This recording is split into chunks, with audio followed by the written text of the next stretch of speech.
Howdy, folks. Welcome to the Wednesday edition of the Wednesday Thrust. Today's May 13th. It is a joy to come to you live today. And we had a big Game 5 in the Western Conference. We got another big Game 5 today that we are going to discuss. Big action in NBA basketball alongside Major League Baseball. But before we get to that, we also did have a sad day in the NBA community yesterday. We lost two of our very own. Jason Collins, he was actually one of the very first openly gay players in sports. That takes a lot of courage. He was also part of NBA Cares. He died of cancer yesterday. Also, we had an active player, Brandon Clarke.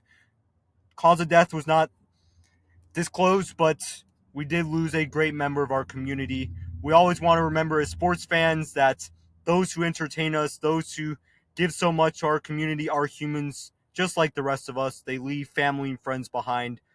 As a tribute to them, I am going to observe a quick 5-second moment of silence starting now.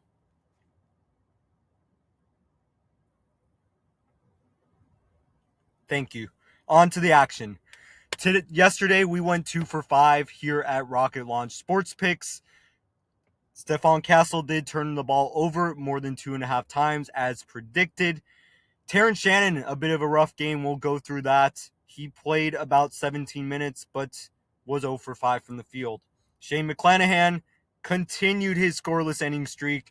He just continued to mow down the Blue Jays. Unfortunately, they did blow the lead.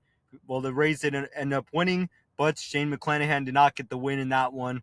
Nolan Shannywell did have 2 more hits against Slade Ciccone, but not enough of them with runners on base and not enough help from his teammates to score a run, so we did not get that pick. Paul Skeens absolutely mowed down the Rockies like we thought. 8 innings, 10 strikeouts. He gets his ERA back under 2, which is absolutely incredible given what happened on opening day. Again, thanks in large part to his center fielder. But Paul Skeens is just mowing him down. He may as well gain another Cy Young. We'll get into that later. On to the basketball game. The San Antonio Spurs dominated from beginning to finish. There was really no life in this Minnesota Timberwolves team on the road in San Antonio. They did not lead by more than 2 points. They shot 38% from the field, 27% from 3. Both teams relatively even in their free throw attempts. I mean, San Antonio was not great from 3, but they did have high percentage 2-point shots. Now with Terrence Shannon Jr. coming off the bench, 17 minutes. That was about what we expected, 17 to 20 minutes. But he was still not able to make a shot from the field. 0 for 4 from 3. He just wasn't able to get in rhythm in the way that we thought he would. 4 personal fouls, so that also limited his minutes. But just looking at this game yesterday, it was just all San Antonio. And going into Minnesota tomorrow for Game 6, it's going to be big to see what can happen. We go to Stephon Castle, and we look at the way that San Antonio played. Victor Wembanyama, 9 for 16. He had a great game. 17 rebounds. That is absolutely freakish. We even had Dylan Harper with 10 of those rebounds. Stephon Castle, pretty good game. Really good shooting game. 8 for 11 from the field. He had 4 rebounds, 6 assists. He did turn the ball over 4 times. So that's what we're talking about. Just overall aggression. He's one of those guys who likes to make relatively risky plays, make some risky dribbles, but he will turn the ball over sometimes. But overall, he played a tremendous game. De'Aaron Fox, 6 for 15 from the field. He's had a little rough series with the shooting. Champagnie, however you say that name, 3 for 9. Bit rough on the day, but 4 rebounds. Devin Vassell, 4 for 10, 2 for 7 from 3. But you still saw how great of a defensive effort it was for the San Antonio Spurs. They had a great game here. Keldon Johnson, 8 for 11 from the field. And Dylan Harper, too, coming off the bench. Lots and lots of great things happening for the San Antonio Spurs in that game. They took command from the very beginning. Let's get into Major League Baseball and the action from yesterday. Shane McClanahan, 5 innings, no earned runs, 7 strikeouts. He dominated the Toronto Blue Jays. Toronto did end up with 6 hits in the game. They did score 5 in the 7th to tie the score at 5 after Tampa Bay led 5-0 after the top of the 7th. It did go into the 10th. Tampa Bay was able to score more than their inherited runner, and that was the difference. They are in the lead in the American East, as you can see down here. They are on a surge with 9-1 in their last 10 games. Toronto Blue Jays, defending American League champions, not so much. On to Cleveland, where Nolan Schanuel was able to get 2 hits, so he was 2 for 3 off Slade Cecconi when he was in. Slade did not have the best of game. Well, he had a better than usual game, but still, the Los Angeles Angels were able to get to him in the 6th, and they scored in the 8th. But Nolan Schanuel did have 2 hits early. He went 0 for his last 2. But with that, it was just his teammates behind him. You can see not very many hits from Jorge Soler, Vaughn Grisham, Yohan Moncada. That's a lineup that usually has a bit more talent and a bit more pop in the middle. They didn't really have that yesterday. Nolan Schanuel was not able to score or drive in any runs. Cleveland Guardians are leading a relatively mediocre AL Central, not NL Central. NL Central, a whole different story that we'll get to in just a second. Here we are, Paul Skeens. Paul Skeens with a tremendous outing. 8 innings, 2 hits, 10 strikeouts. He got some help from his team. Brandon Lau and Brian Reynolds were able to drive in some key runs for Pittsburgh alongside Nick Gonzalez. You can see the runs for Pittsburgh were relatively scattered. Once Paul Skeens came out, the closer Gregory Soto did issue a run, but it was too little too late for Colorado. Good win for Pittsburgh. Great outing for Paul Skeens, who did strike out 6 straight batters in the 3rd and 4th innings. You can see the standings here. Pittsburgh, despite their 23-19 record, are in 4th place. They would be in first place in the AL Central. I mean, heck, AL Central is just AL West. AL Central is just shitting in bed right now. Hate to see it, but what a loaded NL Central we have. It is going to be a battle. We're going to definitely stay tuned to how this evolves. But the Pittsburgh Pirates, they have been a surprise, improved team this year. They are playing beyond expectations. Don Kelly could be a manager of the year candidate for Pittsburgh. Enough of yesterday. Let's get on to today. Donovan Mitchell and the Cleveland Cavaliers are back in Detroit. And they're going to play key game 5 where we're picking Donovan Mitchell to go under 30.5 points and assists. We're going to actually have some pretty bold picks here today, both in basketball and baseball. Then we got Karis LeVert. He was someone who came out of absolutely nowhere in that game 4 and scored 24 points, 31 total points, rebounds, and assists. We're going to pick him to continue his hot streak for J.B. Bickerstaff to believe in him as he has when he was Cleveland's coach alongside Detroit's here this year. And he is bound to go over 19.5 points, rebounds, and assists. In baseball, the Miz is taking the mound for the Brewers. He has been a strikeout machine this year, and we expect him to continue that at 7.5 strikeouts. And last but not least, Corbin Carroll for the Arizona Diamondbacks. The whole lineup for the Diamondbacks has been below expectations this year. Corbin Carroll is bound to make a surge. He has done great against the Texas Rangers. We'll break that down. 2.5 hits, runs, and RBI. Let's get into it. We start off with the Spider, Donovan Mitchell.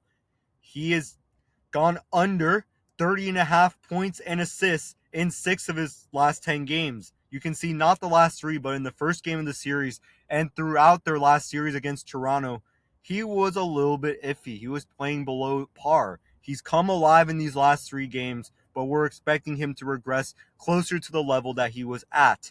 You can see that's also more of a recent trend, but still in 10 of the last 20, he has gone under 30.5 points and assists combined. Against Detroit, you can see the last 3 games. There's game 1 on the chart. Throughout the regular season, he has played well against Detroit. He's figured it out here. But what we're going to go to really look at it is his career in game 5. This is going to be our biggest justification for a relatively bold pick. I mean, it is a toss-up. It can go either way. And I think the 5 and 10 game charts and 20 game charts are definitely justifying that.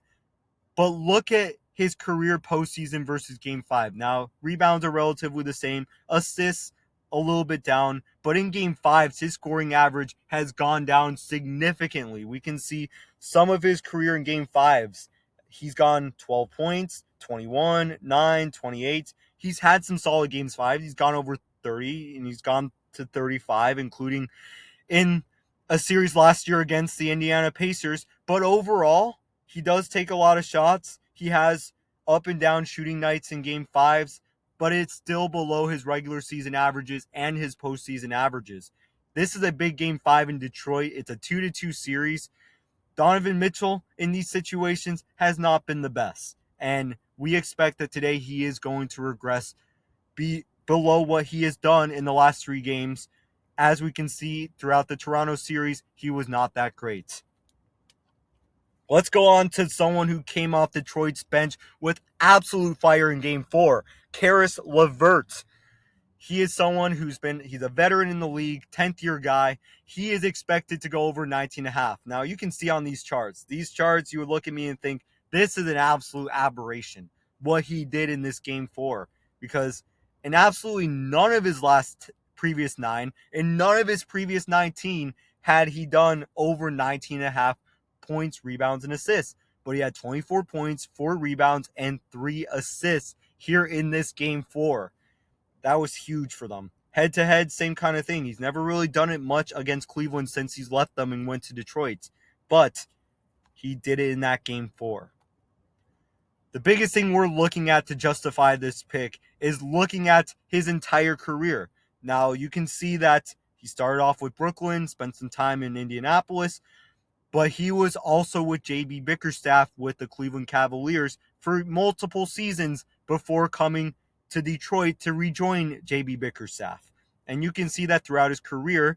If you look at his averages are pretty much in line with going with 19.5. 13.2 points per game, 3.9 assists, and 3.6 rebounds per game.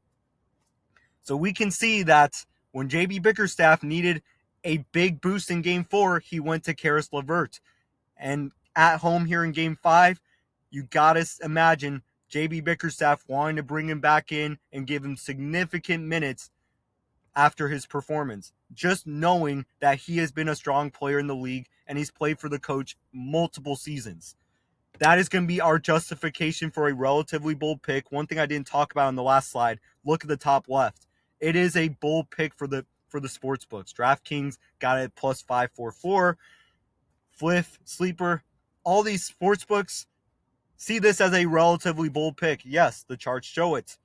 But we're looking beyond the lines. We're looking at that Game 4 trend thinking this can happen here in Game 5. Let's see if it does. But I am very confident that Caris LeVert's going to get significant minutes tonight in Game 5. On to baseball. The Miz has been one of the most exciting pitchers since being called up almost a year ago. He has struck out more than 7.5 batters, so he struck out 8 or more in 6 of his last 10 games, 10 of his last 20, and against the San Diego Padres, this is the current season. This is his first start against San Diego. We'll get more of that in the next slide. But in this season, 8 starts this season, he's done it in 6 out of 8. That is actually more than he did last season. I know I don't have that chart, but let's look at the San Diego Padres offense this season. They are 14th in major leagues in strikeouts, so they are a middle-of-the-pack offense in terms of contact, but they are 29th in batting average, 22nd in run score. This has also been one of the most disappointing offenses in Major League Baseball this season. Also the Arizona Diamondbacks, which we will talk about next. But given the fact that San Diego has not played very well, they're at least on offense. I mean, they're solid on the season. They're in Milwaukee. Jacob Misiorowski is going to pitch in front of his home fans here. He is bound to do what he's done all season, going over 7.5 strikeouts. I don't see that as a very bold pick. But one guy we are choosing to turn it around relatively is Corbin Carroll. Corbin Carroll is having an iffy start to the season. You can probably say that his standards are probably a little higher to what he aspires to and what he does at his very best. Corbin Carroll has gotten more than 2.5 hits, runs, and RBI in 1 of his last 10, 4 of his last 20. So you can see 3 of the previous 8 before the previous chart ends. He has gone over 2.5 hits, runs, and RBI. Against the Texas Rangers, he's done it only once. But we're going to look at his overall stats at Globe Life Field. He actually is pretty solid on the road against Texas, in Texas, and he performed relatively well in those first 2 games of the World Series, and we are expecting that he will continue to do well in Arlington. But we got to look at our starting pitcher. This is his first game against the Arizona Diamondbacks. Kumar Rocker is not off to a great start this season. He's got a 5.01 ERA in 7 starts. You can see as well he's allowing more than a hit per inning. He's striking out less than a guy per inning. He has not been very effective so far this year. And if there's a left-handed batter on the Diamondbacks that can benefit from that, it would be Corbin Carroll. Again, we don't have much data for either of the matchups because Misiorowski has not pitched against the Padres and Kumar Rocker has not pitched against the Diamondbacks. But Corbin Carroll's got it done at Globe Life Field. He is bound to have a great game tonight. That is a wrap. Once again, we are working on Instagram, we're working on Winnable and Discord, building so much more ways that our community can engage. Once again, on Instagram, you'll be able to see my face. You'll be able to see me talk about things related to sports and also give very little breakdowns of our picks. That is coming up. Look out for those announcements. Hope you all have a very happy Wednesday. We got some great matchups today. Go crush it.